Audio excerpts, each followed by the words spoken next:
বিভিন্ন রাজনৈতিক খবর জুড়ে রয়েছে বছরের প্রথম দিনে। যদি বলতে হয়, শুরু করতে হবে দিলীপ ঘোষকে দিয়ে। আমরা গতকাল আপনাদের দেখিয়েছিলাম, আমরা বলেছিলাম যে অনেক দিন পর দিলীপ ঘোষ লাইমলাইটে দেখা গেল। অমিত শাহ যখন বৈঠক করছেন চারজন বঙ্গ বিজেপি নেতার সঙ্গে, তাদের মধ্যে একজন দিলীপ ঘোষ, তার সঙ্গে কারা রয়েছেন শুভেন্দু অধিকারী, সুকান্ত মজুমদার, শ্রমিক ভট্টাচার্য।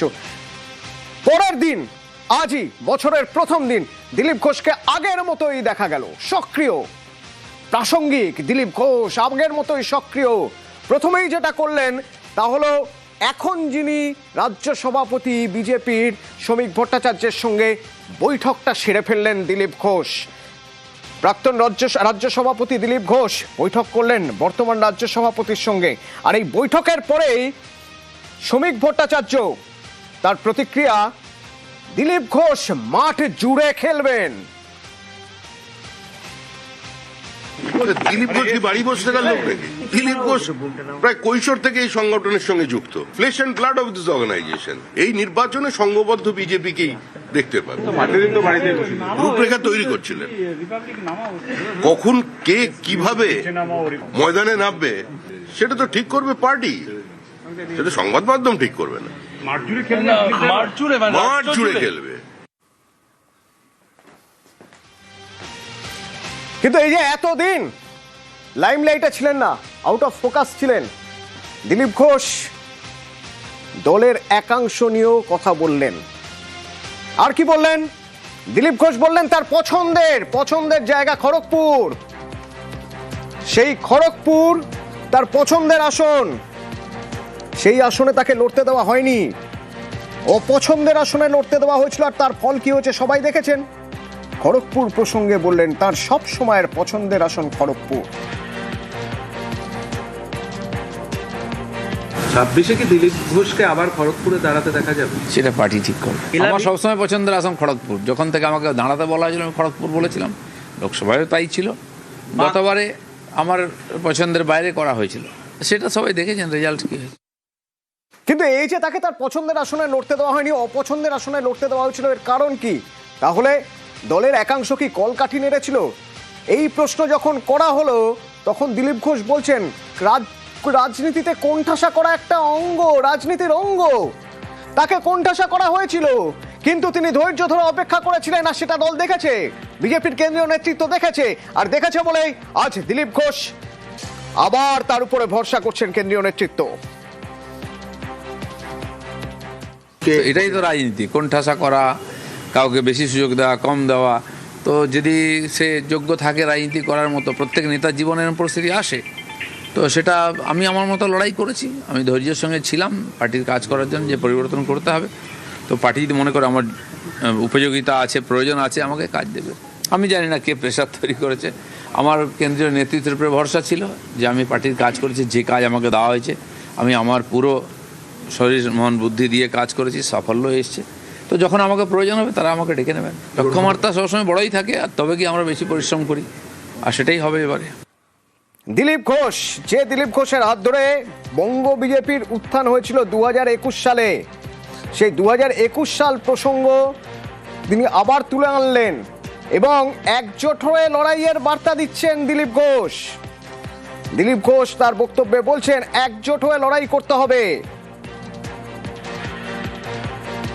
বিজেপি একমাত্র রাস্তা, দ্বিতীয় কোনো বিকল্প নেই পশ্চিমবাংলায় তৃণমূলের বিরুদ্ধে। আর সেটা মানুষই ঠিক করে দিয়েছেন আমাদের প্রধান বিরোধী দল করে। হ্যাঁ, গতবার আমরা সরকার গঠন করতে পারিনি, কিন্তু যথেষ্ট ভালো ফল, ঐতিহাসিক ফল করেছি। গত 30-40 বছরে এত বিরোধী শক্তি হিসাবে কোন পার্টি ছিল? বিজেপিগুলোকে একবারে ক্লিন চিট দিয়েছে, তোমরাই আগামী দিনে আছো। হ্যাঁ, এবার আমাদের দায়িত্ব কেন্দ্র, রাজ্য, বুথ স্তর পর্যন্ত সমস্ত কর্মীরা মিলে পশ্চিমবাংলার মানুষের স্বপ্নকে সফল করা। সক্রিয় হয়েই এবার দিলীপ ঘোষ নিশানা করলেন তৃণমূলকে।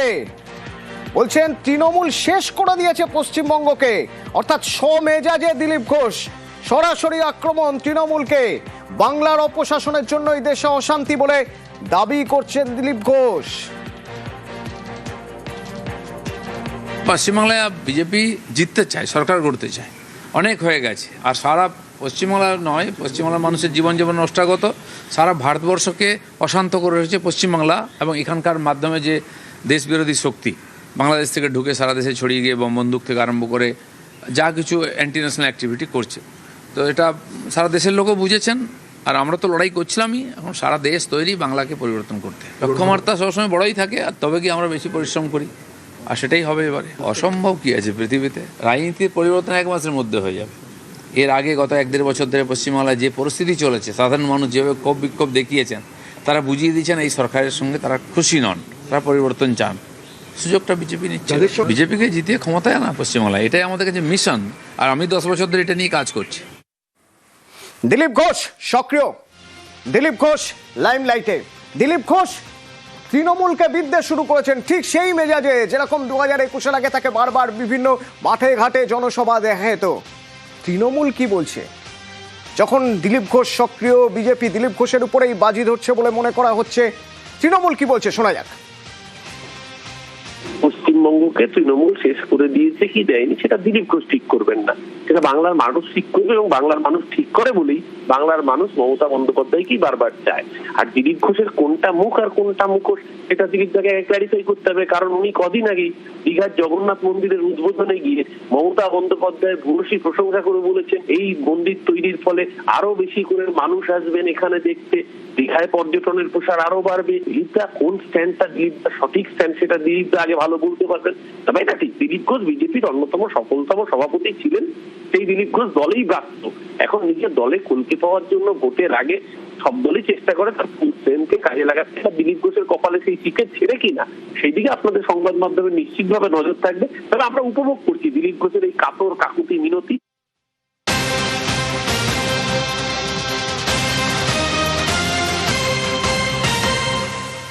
এই মুহূর্তের জায়গায় দাঁড়িয়ে যদি দেখা যায় তাহলে দেখতে হবে বিজেপি হয়তো 2026-এর জন্য দিলীপ ঘোষকেই বাজি ধরে রাখছে।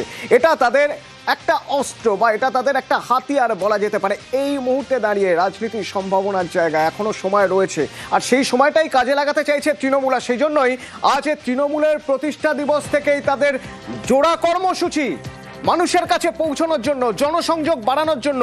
কি সেই কর্মসূচি জানবো, আবির রয়েছে আমার সঙ্গে। আবির, একেবারেই তাই, এবং বুথ স্তর পর্যন্ত যাতে মানুষের সাথে যোগাযোগ সম্পূর্ণভাবে সারতে পারা যায় এই কর্মসূচিতে সেটাতে গুরুত্ব দেওয়া হয়েছে। কর্মসূচি দুটো ভাগে হচ্ছে। একটি কর্মসূচিতে সেটা হচ্ছে সমাজের প্রায় 1800 জন বিশিষ্ট মানুষের কাছে তৃণমূল কংগ্রেস পৌঁছাতে চাইছে। তার জন্য 38টা টিম তৈরি করা হয়েছে, যেখানে সাংসদ, মন্ত্রী, বিধায়ক, সাংগঠনিক পদাধিকারীরা থাকছেন। এর পাশাপাশি প্রত্যেক দিন সকাল 9টা থেকে সন্ধ্যে 7টা পর্যন্ত বুথে বুথে কর্মসূচি করবেন তারা। সেখানেও হচ্ছে ধর্মীয় স্থান পরিদর্শন, কর্মীদের বাড়িতে মধ্যাহ্ন ভোজন, বুথের গুরুত্বপূর্ণ জায়গাতে সভা করা, 45 মিনিটের একটি তথ্যচিত্র দেখানো, এবং গত 15 বছর ধরে প্রত্যেকটা বুথ ভিত্তিক বাড়ি বাড়ি কি কাজ করা হয়েছে সেই উন্নয়নের ফিরিস্তি তারা তুলে ধরবেন। কিন্তু যে সমস্ত বিশিষ্টদের বাড়ি থেকে প্রচার চলছে সেখানেও মমতা বন্দ্যোপাধ্যায় লেখা চিঠি পাঠানো হচ্ছে, যেখানে রাজ্য সরকারের রিপোর্ট কার্ডও রয়েছে। এবং আগামীকাল থেকে বারুইপুর দিয়ে তার রাজ্যব্যাপী প্রচার কর্মসূচি শুরু করছে অভিষেক বন্দ্যোপাধ্যায়। ফলে 3 দফা ইস্যুকে সামনে রেখে পুরোপুরিভাবে ময়দানে তৃণমূল কংগ্রেস। এর সঙ্গে এই মাসে একাধিক রাজনৈতিক সভা করার কথা রয়েছে দলের চেয়ারপারসন মমতা বন্দ্যোপাধ্যায়। ধন্যবাদ।